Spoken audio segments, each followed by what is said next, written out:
एक विद्यालय में अध्यापक ने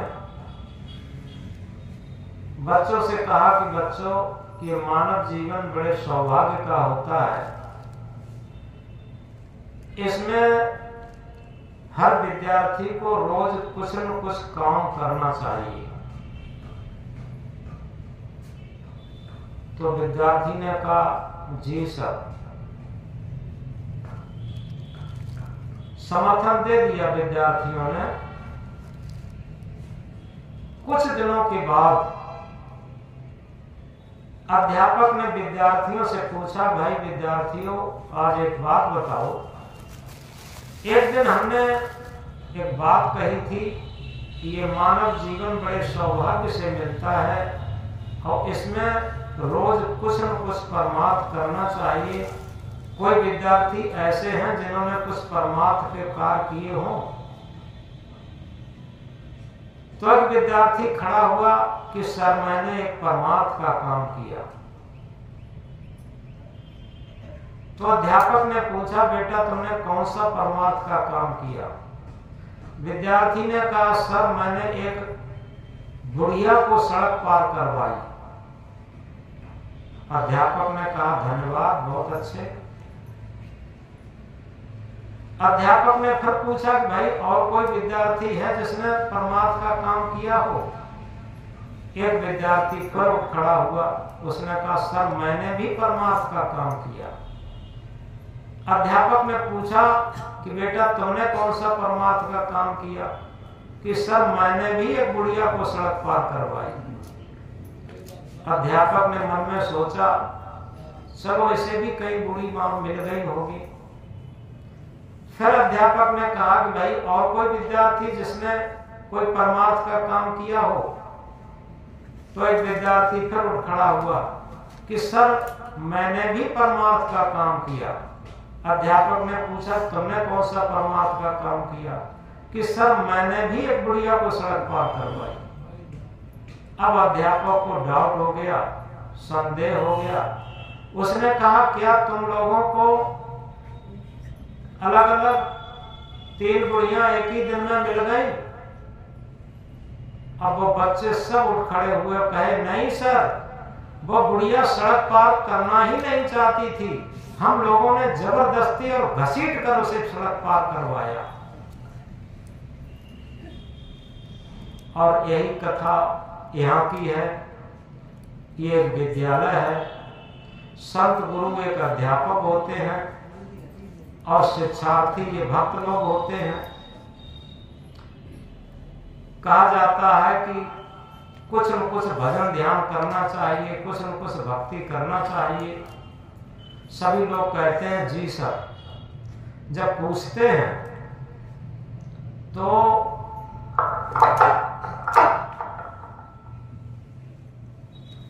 वही उत्तर मिलता है जो विद्यार्थियों ने दिया कि बुढ़िया सड़क पार करना नहीं चाहती थी, जबरदस्ती घसीट कर पार करवाया। उसी तरीके से संत गुरुजन साधकों को, भक्तों को जबरदस्ती घसीट करके इस मन भवसागर से पार कराना चाहते, इस संसार के आयाम से पार कराना चाहते, जैसे बुढ़िया सड़क पार नहीं करना चाहती, घसीटना चाहते। ध्यान में आओ, नाम लिखवाओ, तो ये घसीटना ही है।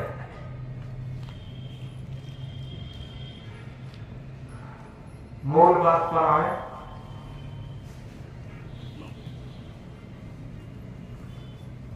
यथार्थ में अंदर की बात बता देता है असली नकली चेहरा।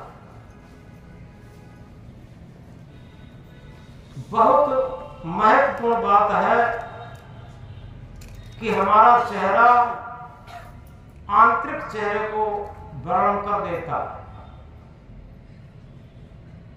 तो कबीर साहब ने उसे अपनी भाषा में कहा है, जो रहे करवा सो निकरे टोटी।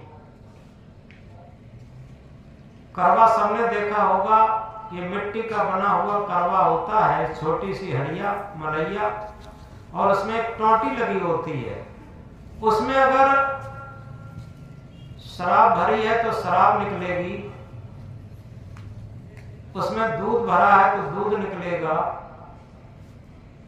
उसमें विष भरा है तो विष निकलेगा, टोटी में से अमृत भरा है तो उसमें अमृत निकलेगा। इसी तरीके से हमारे अंतःकरण में ये शरीर भी एक करवा जैसा है, इसका मुख एक टोटी जैसा है। हमारे मुख की, चेहरे की स्थिति हमारी वाणी की और चेहरे की स्थिति साफ बता देती है कि हमारे अंदर क्या।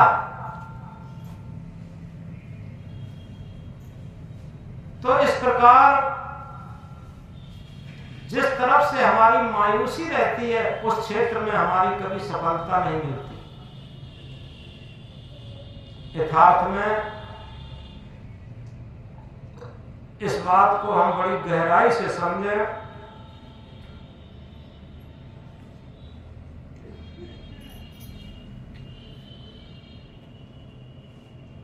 एक बात और याद आ जाती है। एक विद्यालय था, उसमें एक दिन, जिन्हें डिप्टी साहब कहते हैं, निरीक्षक महोदय, तो एक दिन निरीक्षक महोदय पहुंचे तो देखते क्या है, एक विद्यार्थी बहुत ऊधम मचा रहा था।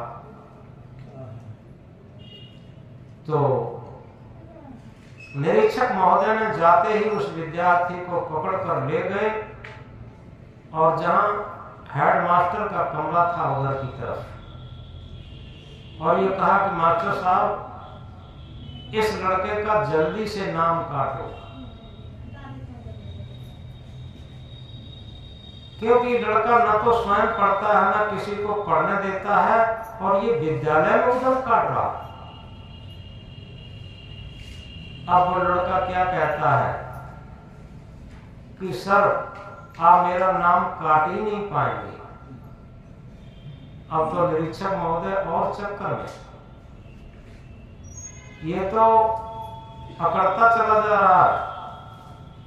ये कहता सर, मेरा नाम काट ही नहीं पाओगे।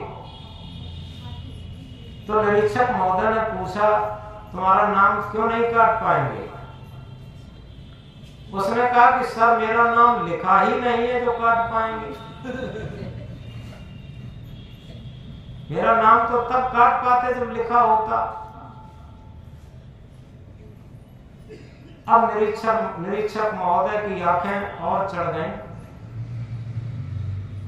हेडमास्टर पर झल्लाए कि तुम्हारा क्या ड्रामा है, कैसा अनुशासन है, कैसी पढ़ाई है, कैसी शिक्षा है। इस विद्यालय में ये बाहर के चरवाहे लोग आकर के, उसने पूछा तुम क्या करते हो? तो ये कहा कि मैं बाहर गाय भैंसे चराता हूँ, और जब यहाँ खिचड़ी बनती है, भोजन बनता है, और तभी मैं आके पंगत में बैठ के खा जाता हूँ और खूब उधम काटता हूँ। तो निरीक्षक महोदय ने हेडमास्टर को डांटते हुए कहा कि तुम्हारा कैसा अनुशासन, कैसी शिक्षा, ये चौपिया लोग तुम्हारे यहाँ उधम काटते रहते, तुम कुछ नहीं कहते। तो उसने कहा साहब, क्या बताऊं, और ऐसा करो कि हेडमास्टर आज काम से चले गए हैं और उन्हीं की जिम्मेदारी है, हम उनकी ड्यूटी निभा रहे हैं। ये कहा कि हेडमास्टर कहाँ गए, कि वो कहीं वो चले गए हैं छुट्टी पर। ये कहा कि हमारे ड्यूटी पर रहना। तो उसने कहा कि अभी अभी हम हेडमास्टर को और तुम्हें दोनों को बर्खास्त करते हैं। वो एक शिक्षा मित्र था। तो उसने तुरंत निकाला, 10,000 की गड्डी निकाली उस शिक्षा मित्र ने। ये कहा कि साहब, ये थोड़े पैसे रख लो और नाम काटना नहीं है, हमें सस्पेंड नहीं करना है। तो उसने कहा चलो कोई बात नहीं, जब तुम नकली अध्यापक हो तो हम भी असली निरीक्षक नहीं है, हम भी नकली निरीक्षक आए, इसलिए 10,000 रुपए में माने जाते हैं, अन्यथा तुम्हें सस्पेंड जरूर कर देते। तो ये उदाहरण हमें इंगित करता है। आज एक पेपर में बड़ा अच्छा कोटेशन आया था कि हम भजन गाकर प्रवचन करके समाज पर ये लादना चाहते हैं कि हम ज्ञानी हैं। पुष्प कभी भी प्रचार, फूल कभी भी प्रचार नहीं करता कि भंवरे मेरे पास आए। अपने आप भंवरे समझ लेते हैं कहीं पुष्प खिला है, उसकी सुगंधी बिखरती। इसी तरीके से भक्त, साधक और संत एक पुष्प की तरीके से होते हैं। वहां पर सच्चे साधक, सच्चे भक्त, सच्चे जिज्ञासु अपने आप आते। जैसे कमल कीचड़ में खिलता है और उसकी जड़ के पास मेंढक रहता है, उसे कोई मतलब नहीं है कमल के फूल के खिलने से, और भंवरे दूर दूर से पहुंच जाते हैं, बहुत दूर दूर से आ जाते हैं कमल के पुष्प पर बैठकर परागण को लेने के लिए।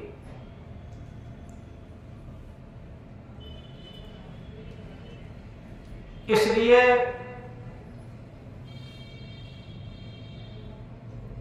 हम इन उदाहरणों के द्वारा ये कहना चाहते हैं कि हम अभी कहीं अंधविश्वास की बात हो तो बड़ी बड़ी दूर चले जाएंगे, बहुत बहुत दूर चले जाएंगे तीर्थ व्रत के नाम से। लेकिन जो सच्चा सत्संग है, जो सच्चा साधना है, सच्ची साधना है, सच्ची भक्ति है, उसके लिए हमारे मन में आलस रहता। संत सम्राट सदगुरु कबीर साहब क्या कहते हैं? भक्त नसैनी मुक्त की संत चढ़े हर साय, जिन जिन मन आलस पियो तिन पे चढ़ो न जाए। यथार्थ में भक्ति ये मुक्ति की निशानी है, सीढ़ी है, और जो साधक भक्त संत सब हर्षा करके प्रसन्नता पूर्वक इस नशेनी पर चढ़ते हैं, इस सीढ़ी पर चढ़ते हैं। जिन जिन मन आलस कियो तिन पे चढ़ो न जा।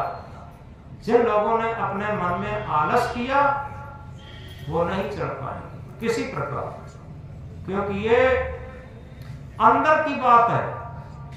और इसीलिए सबसे पहले हमने कहा था, अंदर की बात बता देता है असली नकली चेहरा। ये बाहर से, भक्ति का क्षेत्र बाहर से नहीं है। और तभी कहा है दिखावा छोड़ दो प्यारे, तभी कुछ हाथ आएगा। ये जीवन क्षणिक है, क्षण में काल के घर जाएगा। संसार के क्षेत्र में, भौतिक क्षेत्र में दिखावा चलता है। जितना हाव भाव दिखा ले उतना ही वो सफल हो जाता। लेकिन आध्यात्म क्षेत्र में हाव भाव नहीं चलता, ओरिजिनलिटी चलती, सहजता चलती। तो इस प्रकार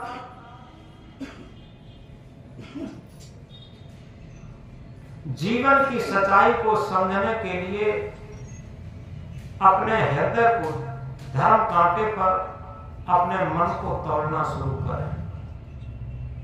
हमें अपने जीवन की सच्चाई का पता लगता, क्योंकि भजन हमारे संत महापुरुषों ने चौकी और वेदी पर बैठ के नहीं बताया। उन्होंने कहा है कर्म ही पूजा है, सबसे बड़ी पूजा कर्म ही पूजा है। लेकिन वो कर्म कैसा होना चाहिए? कर्म तो चोरी भी हो सकता है, डकैती भी हो सकता है, तमाम कर्म होते हैं, लेकिन वो कर्म नहीं। आत्मा के तल पर किया हुआ हर काल पूजा बन जाता।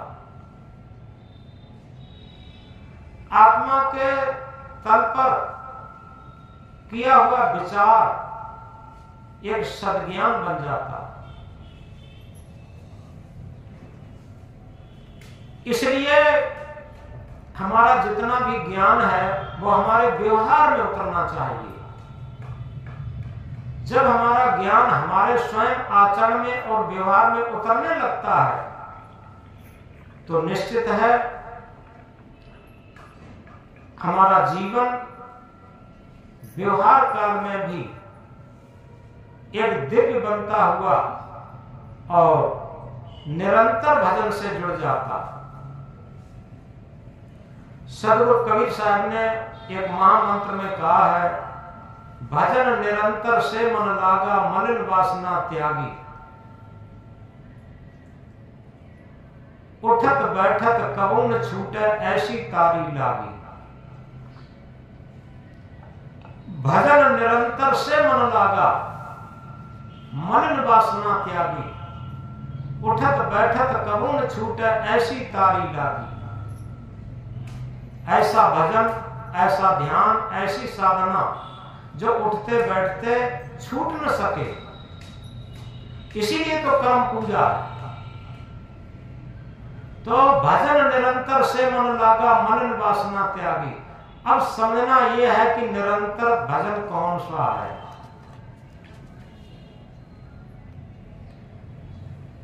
निरंतर भजन में बाहर से कुछ बुदबुदाना नहीं है।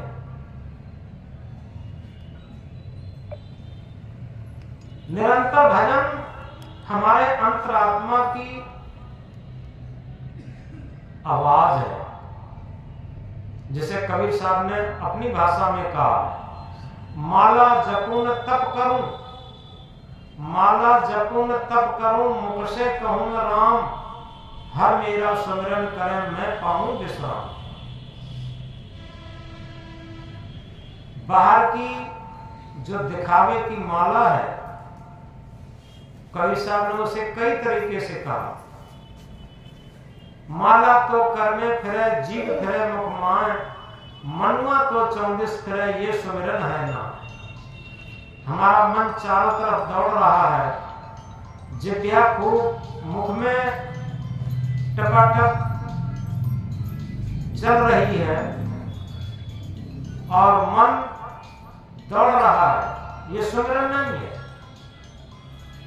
उसके लिए कहा, कर का मन का डार के मन का फेर, माला फेरत जुग गया गया न मन का फेर। माला फेरत जुग गया न मन का फेर, कर का मन का डार के मन का फेर। माला फेरते फेरते जुग चले गए, लेकिन मन का फेर नहीं गया, मन में परिवर्तन नहीं हुआ, मन सुमन नहीं बना, निर्मल नहीं बना। इसलिए सदगुरु कबीर देव इंकलाब करके कहते हैं, कर का मन का डार के मन का फेर। मन का कहते हैं माला को, कर की माला डाल दे, और मन का फेर, मन की माला फेर। इससे भी आगे और सूक्ष्म बताया, माला है निज श्वास की, फेरेंगे कोई दास, 84 भर में नहीं कटे काल की फांस। माला तो हमारे श्वास की है, वो निरंतर माला है।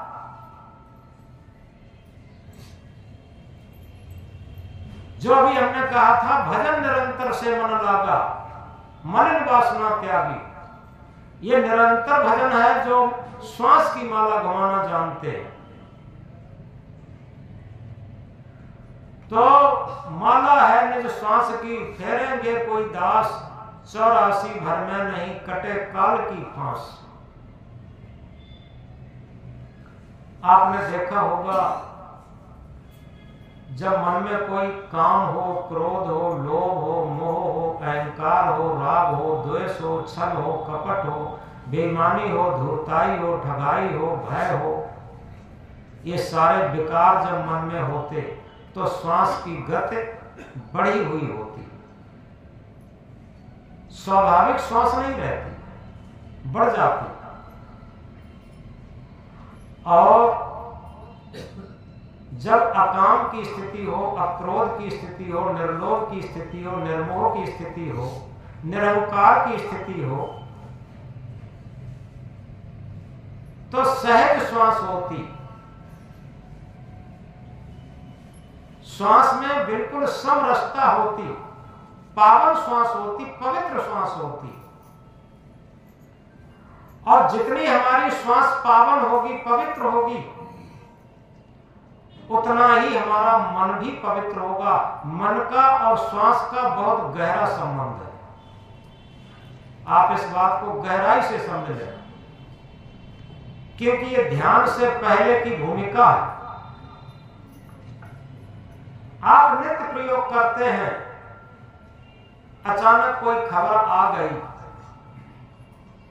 एकदम तूफानी गति से श्वास चलना शुरू हो जाएगी, हृदय धड़कने लगेगा, सारे शरीर का संचालन बढ़ जाएगा,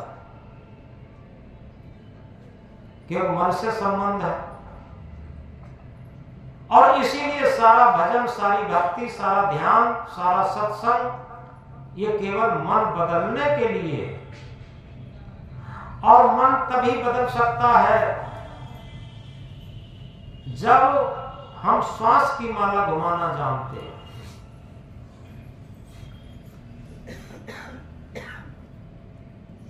भजन में तो सब कह लेते हैं, एक एक श्वास हीरा मोती जो लुटाने के काबिल नहीं है। एक एक श्वास हमारी हीरा मोती के समान है। अब विचार करें, इन श्वासों को हम जिस एज में बैठे हैं, जिस उम्र में बैठे हैं, उससे पीछे की श्वासों का हम ख्याल करें कि हमने ये श्वासें कहां पर बिताई हैं। ये हमारे जीवन के प्रति एक प्रश्न चिन्ह है और हमारे जीवन की एक परीक्षा है, इंटरव्यू है। किसमें? ध्यान शिविर में भाग लेने का।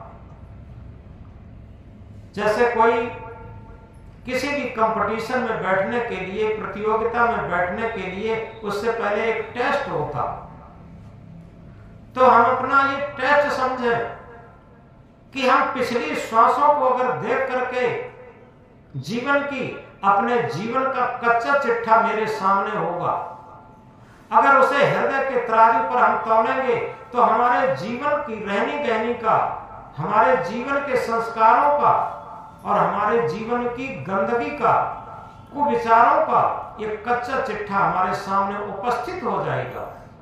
और ये बहुत जरूरी है, जब वो कच्चा चिट्ठा हमारे सामने रहे तो निश्चित है हमारा अहंकार नहीं होगा। हम क्या करते हैं? हम जीवन को दूसरी तरफ से देखते हैं, अपनी अच्छाइयों की तरफ से देखते हैं, और दूसरे के जीवन को देखते हैं तो उसकी बुराइयों की तरफ से देखते हैं। ये हमारी अंतर्दृष्टि नहीं है, ये सांसारिक दृष्टि है। जब अंतर्दृष्टि होगी तो क्या होगा? हमें अपने अवगुण दिखाई देंगे और दूसरे के गुण दिखाई देंगे। ये अंतर्दृष्टि है। और जब अंतर्दृष्टि होती है तब हमारे सकारात्मक विचार होते हैं। जो आदमी हर क्षण दूसरे की बातों को काटता रहता, उसमें नेगेटिव बात जोड़ता रहता, नकारात्मक विचार जोड़ता रहता, उसके अंदर बहुत कुछ कच्चा चिट्ठा होता और वो अपने कच्चे चिट्ठे को नजरअंदाज करने के लिए नेगेटिव विचार पैदा करता, अपनी बात को अहंकार बस थोपना चाहता।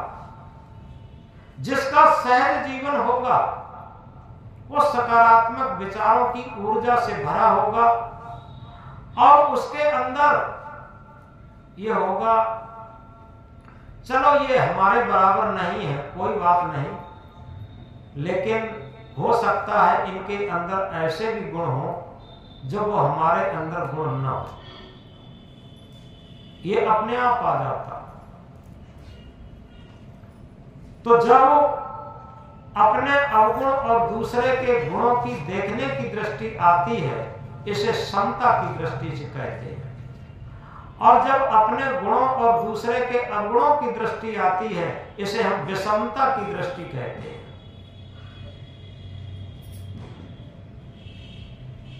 तो बात यहां पर आती है, भजन निरंतर से मन लागा, मलिन वासना त्यागी। निरंतर भजन यही है जो अभी हम कह रहे थे कि जब हमारे अंदर हर श्वास की कीमत महसूस होने लगती है और हर श्वास पर हमारी सावधानी रहती है, तो तन से मन से वचन से कहीं भी हम गलत नहीं विचार उठा पाते। हमारे सकारात्मक विचार होंगे। दूसरा गलती कर दे लेकिन हमसे गलती नहीं हो सकती। ये सूत्र की बात होगी। ये निरंतर भजन की सावधानी होगी। ये निरंतर भजन की फाउंडेशन होगी। क्योंकि होता क्या है कि हम दूसरे की गलती को, अपनी गलती को नजरअंदाज करते रहते और दूसरे की गलती को उछालते रहते, बहुत तिल का तार बनाते रहते हमेशा। ये हमारी गंदी दृष्टि की पहचान है, नेगेटिव दृष्टि की पहचान है। यहां पर हमारे भजन करने से भी भजन नहीं होगा, और जहां पर सकारात्मक दृष्टि है, सकारात्मक विचार है, वहां पर निरंतर भजन होगा, क्योंकि हम अपने अवगुण देख रहे हैं। एक ही निरंतर भजन है, केवल हमारे अंदर इतनी सावधानी आ जाए, सजगता आ जाए कि हमारी छोटी सी छोटी गलती हमें हमेशा दिखाई देने लगे, उस पर पर्दा डालने का अहंकार का पर्दा ना हो। पर्दा डालने के लिए हमारा कतई कोई भी ऐसा संकल्प तक ना आए, एकदम उद्घाटित होता रहे। ये निरंतर भजन। तो हम कह रहे थे, भजन निरंतर से मन लागा, मलिन वासना त्यागी, उठत बैठत करुण छूटे, ऐसी तारी लागी। यथार्थ में होता यह है कि जब हमें भौतिक दृष्टि होती है, स्वार्थी दृष्टि होती है, संसारी दृष्टि होती है, तो हम लोभ पर गिर जाते हैं। एक कहावत है, पाप का बाप क्या है? लोभ। सारे पापों का बाप है लोभ। एक उदाहरण से समझेंगे। एक संत थे, वो एक नदिया के किनारे कुटिया बनाकर के अपना भजन पूजा किया करते थे। और कोई भक्त आया तो एक चांदी का शंख दे गया उन्हें बजाने का। बहुत कीमती, चांदी का शंख बहुत कीमती होगा। पहले तो उन्होंने मना किया कि हम एकांत में रहते हैं और ये शंख को ले जाएगा। भक्त ने कहा, चलो जब तक रहे तब तक रहे, ले जाए मेरी भावना। चांदी का शंख वो रखने लगे। सुबह शाम जब अपना भजन पूजन करते तो एक जागृति के लिए शंख की धुन कर देते थे। एक दिन आया एक भक्त बनकर के, जैसे पूजा का समय हुआ उसी टाइम वो आ गया। उसने देखा महात्मा के पास एक चांदी का शंख। अब उसकी आंखें फटी की फटी रह गई। अब वो उसके मन में जैसे नहीं कोई स्वादिष्ट व्यंजन बना हो किसी मन का, तो उसकी लार टपकने लगती। ऐसे ही अंदर से लोभ की वजह से उसकी लार जैसी टपकने लगी। उसने तुरंत विचार बनाया। उसने कहा, गुरुदेव, मैं आपसे दीक्षा मंत्र लेना चाहता हूं और आपके शिष्य बनकर आपके पास रहना चाहता हूं। अब गुरुजी पहुंचे हुए संत थे, उन्हें समझते देर कहां लगी। उन्होंने कहा, ठीक है बेटा, अगर तुम बनना ही चाहते हो तो बन जाओ। अब नहा धो करके उन्होंने मंत्र लिया और मंत्र लेकर के अपना भजन पूजन में लग गए। 2-1 दिन खूब, 2-4 दिन खूब सेवा किए, खूब काम किए, खूब मेहनत की। और इसके बाद अब वो सोचने लगे कि ये शंख हमें कैसे मिले, क्योंकि उन्हें तो शंख की वजह से चेला बने थे। तो एक दिन क्या करते हैं, गुरुजी कहीं बाहर से आए, थक गए थे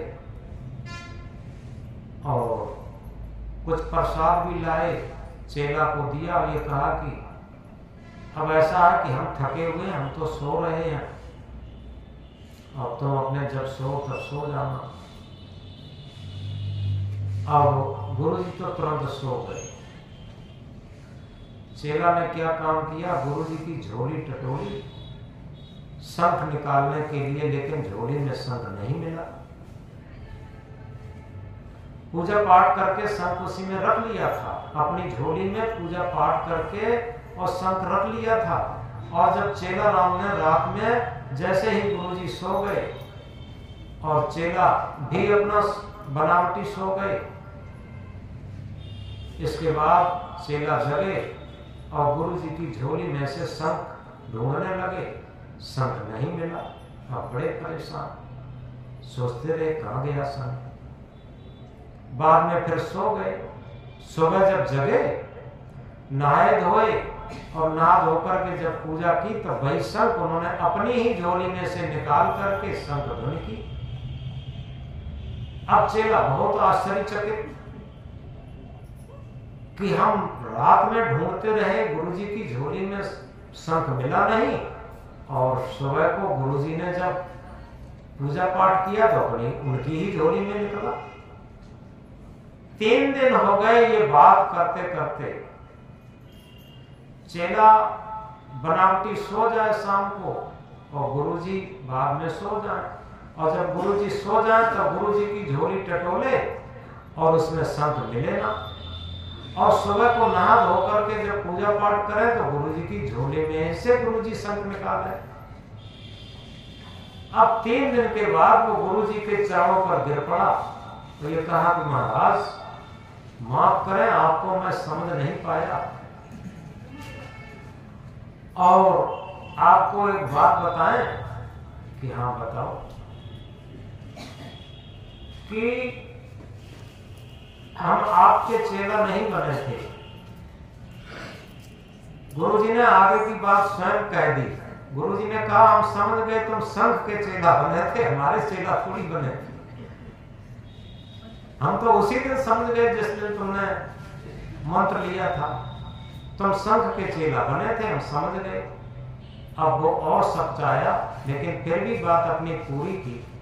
हाँ गुरुजी, बात तो आपने समझ ली कि हम शंख के चेला बने थे, लेकिन एक बात पूछना चाहता हूं कि सुबह को वो शाम को जब पूजा पाठ करके आप शंख अपनी झोली में रख लेते थे, और रात में हम जब झोली खपोलते थे वो शंख लेने के लिए तो वो शंख गायब मिलता था, और सुबह को नहा धोकर के जब आप पूजा करते थे तो आपकी ही झोली में वो शंख निकलता था। ये रहस्य हम समझ ही नहीं पाए, ये रहस्य क्या है? गुरुजी ने कहा देखो ये रहस्य इसलिए नहीं समझ पाए कि तुम गुरुजी के भक्त कहां बने थे, तुम तो शंख के भक्त बने थे।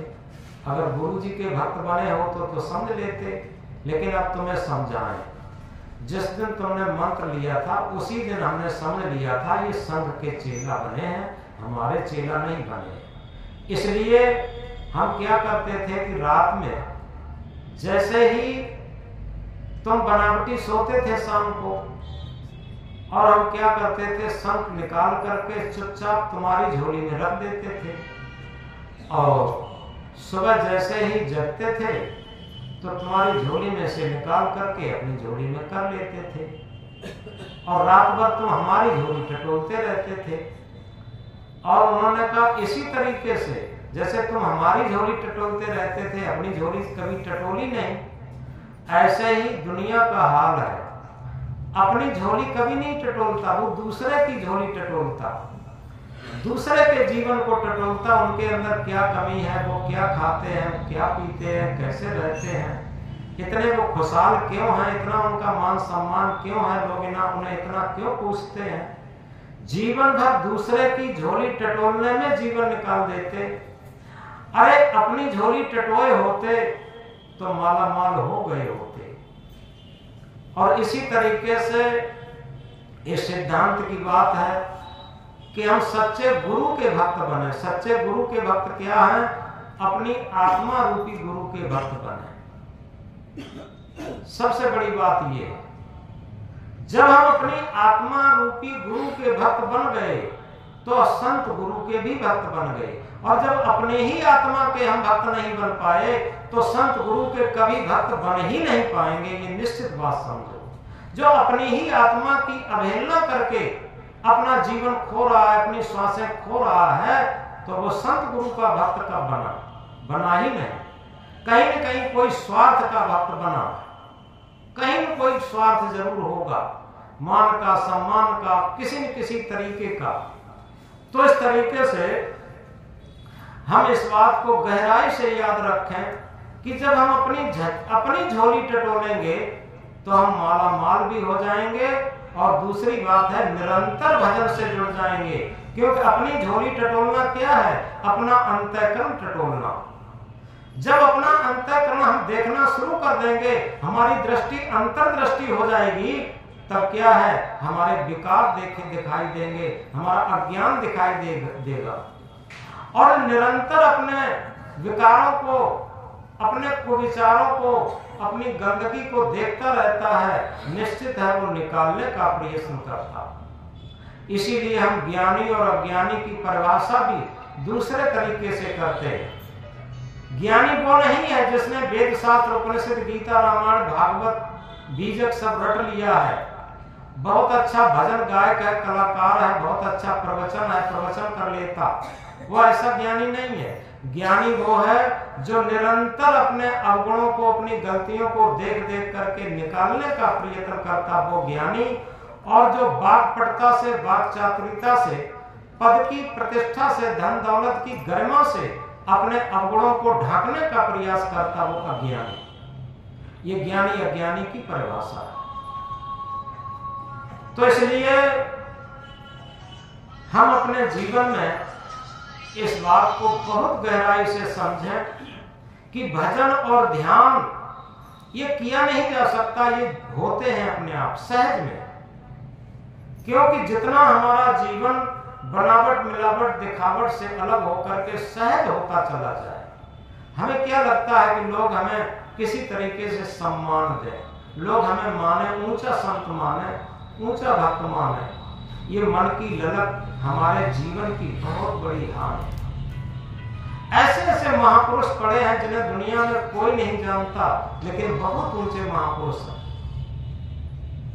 और इसी तरीके से हमें अपनी मस्ती में मस्त होना चाहिए, आत्मिक मस्ती में। अब लोग हमारे बारे में क्या करते हैं, निंदा करते हैं या बुराई करते हैं, ये दोनों हमारे लिए, निंदा और बुराई दोनों हमारे लिए कीचड़। वो निंदा और मान सम्मान, कबीर साहब निंदक को क्या कहते हैं? निंदक नियरे राखिए आंगन, आंगन कुटी छवाए, बिन पानी बिन साबुन निर्मल करे सुवा। निंदक नियरे राखिए, नियरे राखे का मतलब यह है कि हम निंदक की बात को हमेशा सावधानी पूर्वक समझें, उससे हम ईर्षा न माने। ये समझें कि हमारे अंदर कोई न कोई गलती, कोई न कोई कमी है। अगर वो बुराई कर रहा है तो कोई बात नहीं, अगर सच बात यह है बुराई अगर कर रहा है, वो गलती हमारे में नहीं है, तो उसका कुसंस्कार बनता होगा, हमें क्या लेना देना। और अगर वो बुराई कर रहा है, हमारे में बुराई है, तो वो गलती भी क्या कर रहा है, वो तो जे की त्यों कह रहा है। दोनों बातों में संतुष्टि होनी चाहिए। और इसीलिए सदगुरु ने कहा है, बुरा जो देखन मैं चला बुरा न मिलिया कोई, जब दिल खोजा आपना मुझसे बुरा न कोई। ये निरंतर भजन है। जब हमें अपनी बुराइयों का जखीरा दिखाई देने लगेगा तो निरंतर भजन से हम जुड़ने लगेंगे। और जब तक हमें अपनी बुराइयां नहीं दिखाई देती, गलतियां नहीं दिखाई देती हैं, तब तक निश्चित है हमारा भजन शुरू ही नहीं हुआ, हमारी भक्ति शुरू ही नहीं हुई, हमारा ध्यान शुरू ही नहीं हुआ। भजन, ध्यान, साधना, भक्ति ये अपनी गलतियों को निकालने के लिए है, न कि इन्हें ढांकने के लिए। तो इसलिए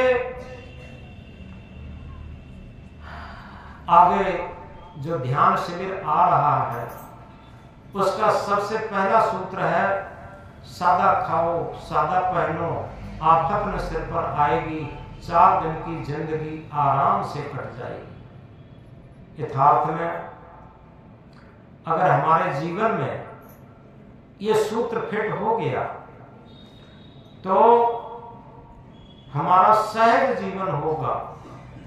जिसने पाई सहज जीवन की झलक, उसकी मिट गई सकल संसार पाने की ललक। जिसने सहज जीवन की झलक को पा लिया, उसकी सकल संसार पाने की ललक मिट जाती है। क्योंकि सहज जीवन जब होता है तब हमारे अंदर एक भाव होता है, घाव काहे पर घालो, जित देखो तित प्राण हमारो। किसे चोट पहुंचाऊं, किसे गाली दूं, किसकी निंदा करूं, किसकी बुराई करूं, किसका बुरा चाहूं, जिधर देखता हूं उधर ही अपना प्राण प्यारा दिखाई देता। आत्मवत सर्वभूतेश, अगर मेरे अंदर आत्मवत सर्वभूतेश की भावना आ जाती है, सभी प्राणी हमारे आत्मा के समान है,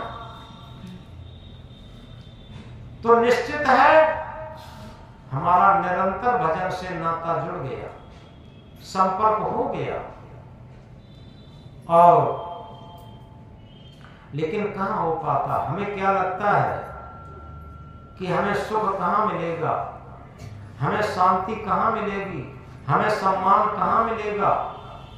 ये सारी चीजें जो सुख सम्मान की भीख संसार से मांगता है, वो अंदर के सुख शांति का परिचय कभी कर ही नहीं पा सकता। संत सम्राट सदगुरु कबीर साहब इंकलाब करके कहते हैं, चाहा गई चिंता मिटी मनुआ बेपरवाह, जिनको कछु न चाहिए सोई सहनपत सा। ये महामंत्र है। चाह गई, हमारी मन की सारी चाहनाएं खत्म हो जाएं, तो निश्चित है प्रकृति की तरफ से हमारे लिए किसी बात की कमी नहीं पड़ेगी। कभी पूरे जीवन किसी बात की कमी नहीं पड़ेगी। और जिसके अंदर जितनी बड़ी चाह धधकती होगी, सारी सृष्टि लग जाए तब भी उसकी पूर्ति नहीं हो पाएगी। इसलिए यह निरंतर भजन है। हम जितनी चाहनाएं कम करते चले जाएं, क्योंकि वांट्स आर अनलिमिटेड, इच्छाएं असीमित होती हैं। और आज तक कोई गरीब से गरीब आदमी नहीं हुआ होगा जिसकी आवश्यक आवश्यकताएं, आवश्यक इच्छाएं पूर्ति न हुई हो।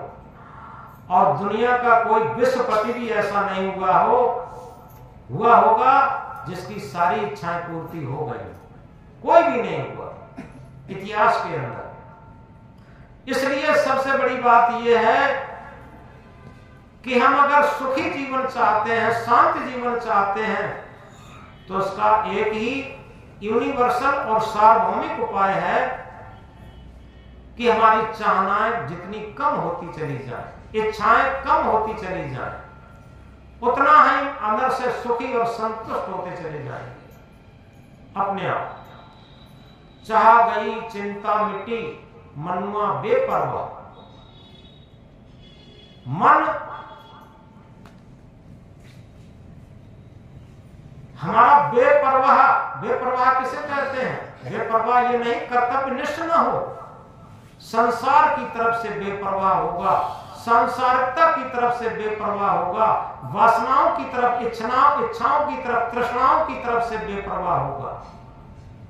मनुआ बेपरवाह, जितना मन निर्मल होगा, पवित्र होगा, आत्मा के तल पर मन चलता होगा, वो बेपरवाह होगा संसार से। तो जिनको कछु न चाहिए सोई सहन पत सा, यथार्थ में हमारे अंदर चाहिए का राग है, वो पूरे जीवन खत्म नहीं होता। एक पत्नी एक दूसरे की चाह के लिए ही एक दूसरे से संबंध स्थापित करते, लेकिन कोई भी पत्नी अपने जीवन में ये नहीं कह सकता हाथ उठा करके हमारी चाहनाएं सब खत्म हो गई। कहीं भी तो इस तरीके से जहां भी अपने संबंध हैं, जहां भी संपर्क है, उन लोगों से चाहनाएं ना हो। केवल एक ही सूत्र है, अगर चाहनाएं नहीं होंगी तो हमारा हृदय का प्रेम होगा। सदगुरु कबीर साहब एक महामंत्र में क्या कहते हैं? सुख के संगी स्वार्थी, दुख में रहते दूर। आज आप देख लें, घरों में हम देखते हैं जो बड़े बूढ़े लोग हैं वो आज बिलख रहे। ऐसा नहीं गरीब बिलख रहे हो, गरीबों की तब भी सेवा हो रही है। जो बहुत रईस हैं, बहुत पैसे वाले हैं, जिन्हें पेंशन मिलती है, जो बड़े बड़े सेठ साहूकार बोले जाते हैं, उनकी बात हम कर रहे हैं। सुख के संगी स्वार्थी, दुख में रहते दूर। केवल सुख के संगी लोभी लालची लोग दुख में ये दूर हो जाते हैं। कहे कबीर परमार्थी सुख दुख सदा हजूर। कबीर साहब इंकलाब करके कहते हैं, जो परमार्थी व्यक्ति होगा, परमार्थी स्वभाव का होगा, वो चाहे सुख हो चाहे दुख हो हमेशा उपस्थित रहेगा। ये सुख दुख, अभी किसी ने बड़ा अच्छा भजन गाया था, ये सुख भी तो हमारे हैं, दुख भी तो हमारे हैं। बड़ा सुंदर भजन है। सुख दुख, यथार्थ में सुख दुख का कोई ओरिजिनल स्वरूप है ही नहीं, ये मनमाने का है।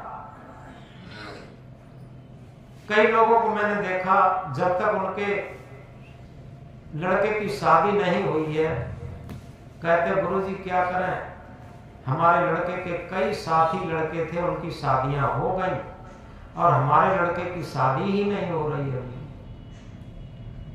पहले माताएं सोचती है किसी तरीके से कैसे भी हमारे लड़के की शादी हो जाए, पहले शादी के लिए रोती है, और कुछ दिनों के बाद क्या होता है, जब शादी हो जाती है फिर शादी से रोने लगती है।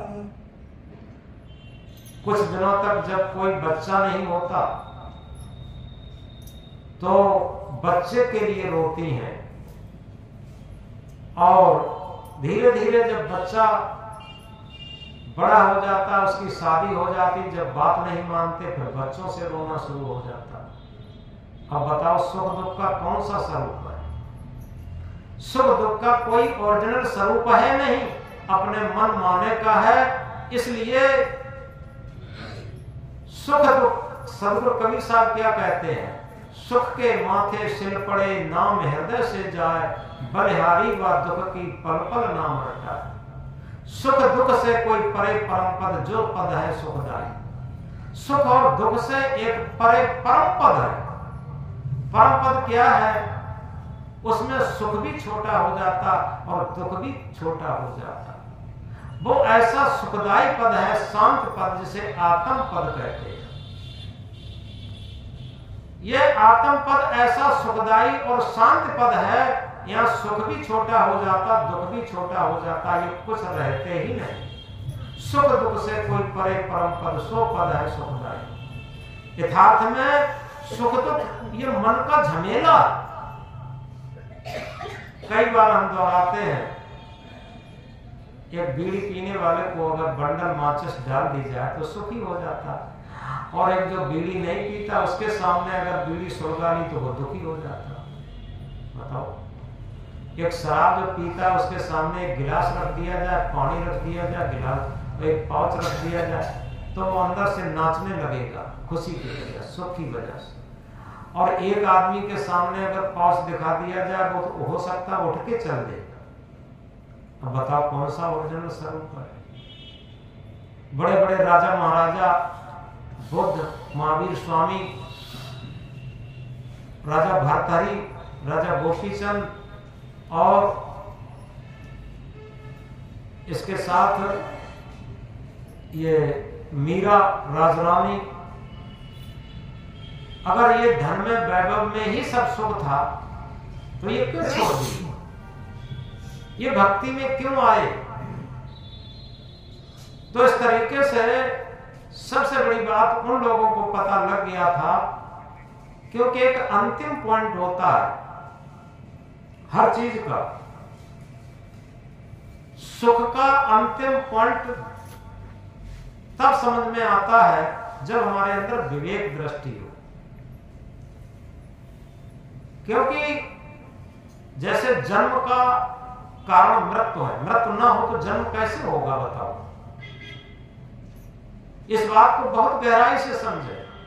मृत्यु किसी की ना हो तो जन्म कहां से होगा? जन्म का जो मूल कारण है मृत्यु ही तो है, और इसी तरीके से सुख का कारण दुख ही तो है। जैसे कोई धूप से बहुत पीड़ित हो गया हो और कहीं शीतल वृक्ष की छाया उसे मिल जाए तो शीतल छाया में कितना सुखी होगा, आप अंदाज लगा लीजिए, बहुत उसे सुख महसूस होगा। लेकिन एक आदमी निरंतर 24 घंटे उसी छाया में बैठा है, जो आदमी धूप से पीड़ित होकर के गया है और उसी छाया में बैठा है, उसे पूछिए तुम कितने सुखी हो, वो छाया में सुखी है ही नहीं। क्योंकि दुख से ही सुख का मूल्य है। और इसी तरीके से इसका उल्टा और कर दीजिए, सुख से ही दुख का भी मूल्य है। सुख से दुख का कैसा मूल्य? जितने राजा महाराजा थे और जो भक्ति लाइन में कूदे हैं वो पूर्ण सुखी थे, और पूर्ण सुखी की अंतिम श्रेणी पर पहुंच करके उन्हें महसूस हुआ ये दुख क्षणिक है, ये क्षणिक दुख है। और इस क्षणिक दुख से जो भी सदगुरु कबीर साहब ने कहा, सुख दुख से कोई परे परम पद, सो पद है सुखदायी। इस क्षणिक सुख के और दुख के आगे भी कोई चीज है, और वही खोज के लिए सिद्धार्थ निकल पड़े थे, बाद में भगवान बुद्ध बने। और उसी सुख की खोज में महावीर स्वामी निकल पड़े थे, वो भी एक राजा के बेटा थे। और इसी तरीके से राजा भर्तहरि से लेकर के, गोपीचंद से लेकर के, और जितने भी राजा महाराजा निकले और जितने भी महापुरुष निकले, भले ही वो छोटे परिवार के थे तो क्या हुआ, लेकिन उनके पास भी तो सुख का वैभव था। वो अंतिम पॉइंट तक पहुंच करके उनकी विवेक की आंख खुल गई थी। और इसीलिए कहा है, एक बार ठगावे 52 वीर कहावे, और बार बार ठगावे गप्पूनाथ कहावे। ये मन की स्थिति है, मन हमारा गप्पूनाथ है। जिन प्रपंचों में, जिन वासनाओं में, जिन क्षणों में रात दिन चला गया और बाद में ये कहता है कि आज से हम अब अटूट रहेंगे, ऐसे रहेंगे, भजन करेंगे, ध्यान करेंगे, ये करेंगे, वो करेंगे, लेकिन वो गप्पूनाथ मन फिर नहीं मानता। ये बहुत बड़ा महामंत्र है। एक बार ठगावे 52 वीर कहावे, और बार बार ठगावे गप्पूनाथ कहावे। तो इसलिए इस मन के बहकावे को हटा करके आत्मा के तल पर कुछ जीवन जीना शुरू करें और निरंतर भजन से जुड़ना शुरू करें। और हमारा निरंतर भजन, निरंतर ध्यान आने पर इस सुख दुख के झमेले से ऊपर उठ करके परम शांति पद की स्थिति जब आएगी, वो क्या होगा? स्वरूप स्थिति, आत्म स्थिति, शांत स्थिति, मुक्त स्थिति, कल्याण स्थिति, निर्भ्रांत स्थिति। तो इस स्थिति को पाने के लिए अब आगे ये प्रयोग का समय आ गया है। ये 21, 22, 23, 24 ध्यान शिविर, सत्संग और भंडारा, तीनों चीजें हैं। और करीब करीब पंपलेट भी सबको मिल चुके हैं, किसी को नहीं मिले हैं तो अभी पंपलेट दिया जाएगा। और वो हर पंपलेट में, हर पर्चे में टाइम टेबल दिया। लोग पूछा करते हैं कि उसका टाइम टेबल क्या है, इसलिए हर पर्चे में टाइम टेबल भी दिया। कुछ लोग तो 20 तारीख शाम को ही आ जाएंगे और शाम को ही ध्यान की पहली सभा हो जाएगी। कुछ लोग सुबह को आएंगे। तो इस तरीके से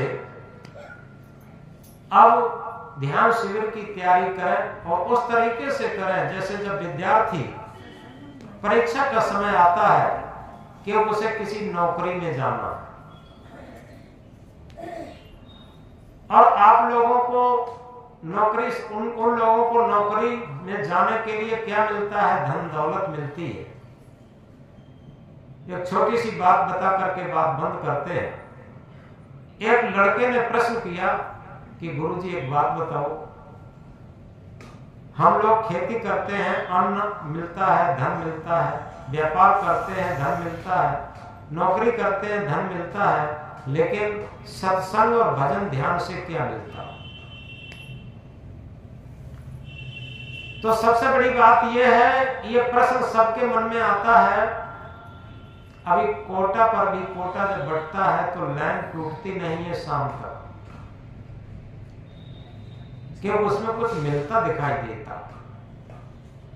और भजन ध्यान सत्संग में क्या मिलता है, इस बात को बड़ी गहराई से समझना है। क्योंकि बाहर का मिलना क्या, जो मिल करके फिर छूट जाए, बाहर का मिलना क्या, जो मिल करके फिर छूट जाए, अंदर का मिलना, सच मिलना, जो मिला हुआ फिर रह जाए। इस महामंत्र में दोनों बातों का उत्तर हो गया।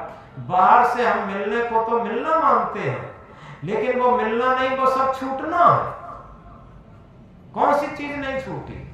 ये शरीर मिला था, किसी दिन शिशु अवस्था थी, धीरे धीरे किशोरावस्था आई, बड़ा सुंदर था, और 30-35 साल तक थोड़ा सुंदर लगता रहता। 30-35 साल के बाद एकदम ये अनसहाता होता चला जाता, और जहां 50 साल से ऊपर चला और एकदम ये वृद्ध बूढ़ा और अनसहाता होता चला जाता। स्वयं जो चेहरा देख देख करके शीशे में अहंकार करते थे अपने चेहरे का, वही जब बुढ़ापा आ जाता है, दांत निकलना शुरू हो जाते हैं, गाल कचकना शुरू हो जाते हैं, तो वही स्वयं अपने ही चेहरे से नफरत करने लगते हैं, जो रात दिन चेहरे को देख देख करके मगन होते थे। अब बताओ कौन सी चीज ऐसी है जो मिलकर के बिछड़ी ना हो? जवानी मिली थी, लगता था कि हम जैसा ताकतवर दुनिया में कोई नहीं है, सारा अहंकार उस टाइम आ जाता है हर तरीके का, लेकिन वो जवानी भी थोड़े ही दिनों में पानी जैसे बबूला चला जाता है। तो संसार की हर चीज मिलके बिछुड़ती है। जो जाकर के न आए ऐसी जवानी देखी, और आकर के न जाए ऐसा बुढ़ापा देखा। यानी जो जाकर के न आए ऐसी जवानी देखी, जवानी जब चली गई फिर कभी नहीं जीवन में आ सकती। जो जाकर के न आए ऐसी जवानी देखी और आकर के न जाए ऐसा बुढ़ापा देखा। बुढ़ापा ऐसा है जो आ गया अब जाएगा नहीं, और जवानी ऐसी है जो आ गई है वो रहेगी नहीं, जरूर चली जाएगी। तो इस प्रकार उस लड़के का उत्तर यही है कि अंदर का मिलना, सच मिलना, जो मिला हुआ फिर रह जाए। बाहर से किससे नहीं मिले, पद से मिले, पत्नी से मिले, धन से मिले, दौलत से मिले, पद से मिले, प्रतिष्ठा से मिले, जवानी से मिले, सुंदरता से मिले, सबसे मिले, लेकिन सब छूटे, कोई छूटने को नहीं रहेगा। लेकिन ऐसा भी एक मिलन है, मंगल मिलन जिसे कहते हैं, आत्मा का मंगल मिलन, जो सहज ध्यान द्वारा आता है। और ऐसा आत्मा का सत्य मंगल मिलन वो मिलकर के फिर कभी छूट नहीं सकता। दुनिया की सारी संपत्तियां छूटी, लेकिन सत्य आत्म परमात्मा जिसे कहते हैं वो कभी छूटता नहीं है और हमारे जीवन को वही दिव्य बनाता, कृतार्थ बनाता, धन्य बनाता, मुक्त बनाता, कल्याण बनाता। तो इस प्रकार उस लड़के के प्रश्न को कह करके समूची जनता, समूचे समाज के प्रश्न का हल करने की कोशिश की गई। इस बात को याद रखें कि अंदर का मिलना, सच मिलना जो मिला हुआ फिर रह जाए। यहीं पर वाणी विराम देती है। अब आगे 21 तारीख से ध्यान शिविर शुरू हो जाएगा। वैसे 20 तारीख शाम से ही हो जाएगा, कुछ लोग आ जाएंगे और बाहर से काफी संत भी आ रहे हैं सत्संग के लिए।